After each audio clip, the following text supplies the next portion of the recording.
Sometime in the past, I picked up this flexible LED matrix from eBay with the idea that I could build a clock out of it at some point in the future.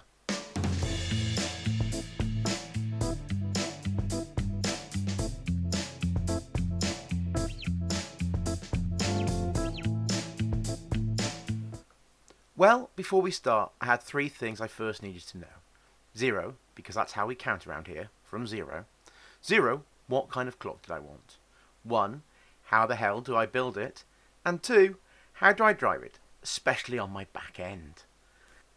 Now, for those of you who know me, you can probably already guess the hardest question. But for those who don't, the answer is not obvious, which in and of itself is a clue. But while I give you some time to think about which one is hard for me, a wee comment about costs.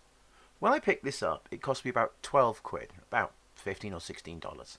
But when I went looking for some more recently to extend the panel, they seem to have gone up to nearer £20, and some sellers on AliExpress even more expensive. So my idea that was for what was supposed to be a very inexpensive and fun thing to do is now only an inexpensive and fun thing to do, minus that very aspect. So it'll cost you a few more pennies than me, but that shouldn't actually stop you doing what I'm doing here. Now, time for those questions in reverse order. Number 2, my back end. A Raspberry Pi and some Python. This panel is nothing more than a string of 256 WS2801B LEDs. That is 256 red, 256 green, and 256 blue LEDs all strung together with the three colours in parallel as a normal RGB LED is built. Each RGB LED enclosure has a tiny embedded chip that allows me to control the trio by sending a sequence to the lights, all in serial, so a long string of binary numbers gets interpreted one light at a time. Now, because the columns snake up and down across the board, I need to invert each column, with the first column being, say, 0 to 7, and that second column not being 8 to 15, but being 15 to 8. Other than that, everything else is reasonably straightforward. So with that simple spec in mind, there's actually an awful lot of options I could use for the back end here, especially since computational math is very, very low. I could even pre-compute those reverse pixel positions if I wanted to. So, a Python pounding pi is possibly the most pointlessly overpowered proposition I could present. Try saying that after a few beers. But this overpowered proposition is by design. I have very grand plans for my back end, so ensuring that I'm fat enough up front now will save me pain later. Number 1. Cardboard and hot glue. Well, that's a given at this stage, because I need to prototype something and I have no idea how deep I need this case to be, or what I will use in regards to the reflector or diffuser. That is, how much I'm going to bleed the light, or blend the light, or mix it up, and how far back these lights need to be from that surface, so how much throw the LEDs would have. So, two factors here. 1, the thickness of my diffuser, or refractor, and 2, the distance between the LEDs and the refractor, or the throw length. So for that, right now, what I need most importantly, therefore, is a stage. A little light box, something I could slide the LEDs up and down to measure how far back they would go from the front-facing interface, allowing me to understand both more properties of the light and the diffusion properties of my skin. Once I knew these limitations of what I could build using the bits and pieces from my geek box, I could start to work on my hardest question. What kind of clock would this be? And, with that expose, I give to you 0.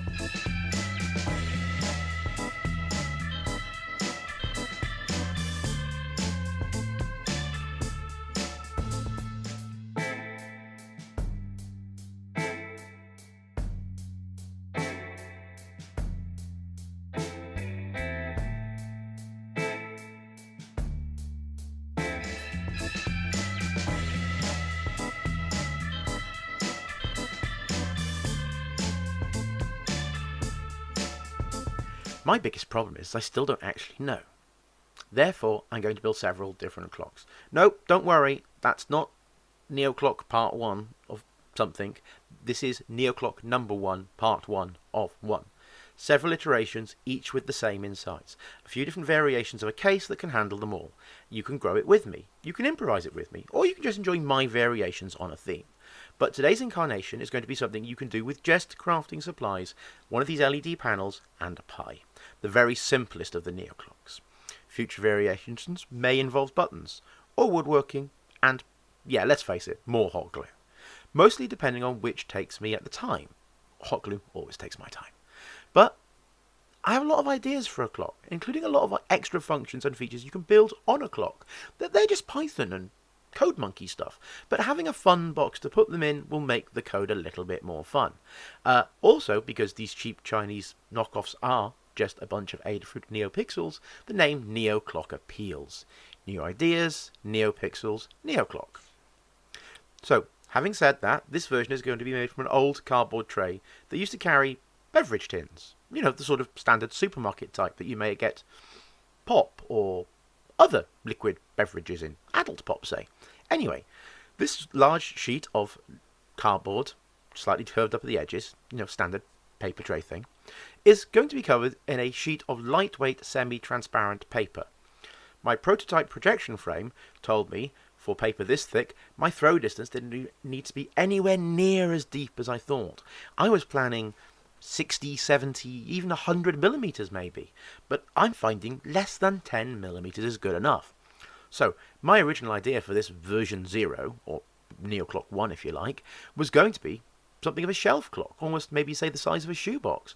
But having made my experimental throw frame from earlier on, I can see this is actually far more like a wall clock, and may work out a lot better for me. The generic concept in my head was a picture where a place behind the canvas was lit up, and it had stickers and logos and pin badges, kind of like, a geek's animated laptop lid at a convention, just using the time instead of the Apple logo. And there you have it. You could, of course, use just about anything for this, and I probably will, when bored of this design, remove the LED panel and make another case, NeoClock number 2. But if you don't have all of the hot glue in the multiverse, and a cupboard full of cardboard crates left over from when you moved house, just use what you do have. And, to be totally honest, I kind of like what this clock looks like on the bare board now. No case at all, but that really doesn't make a very good YouTube video. The one thing I will say, and my design note conclusion to this NeoClock 1, part 1 of 1, is that if you do decide to make one of these LEDs are bright. You will probably need to keep the brightness turned right down, unless your diffuser is smoked glass or perspex or something like that. I have found to make the clock not overpowering and the bleeds not so severe you can't tell the individual pixels apart, I've had to reduce the brightness to something like 10% of the LED's overall value. This will, of course, go up when I remount them with something with a thicker front. But for now, I leave you with NeoClock 1 and my little collection of bling from life around me that I've attached to it, just to make me smile. Have a good one. Please remember to like, follow, subscribe and share, and we look forward to your comments and speak to you soon. Bye!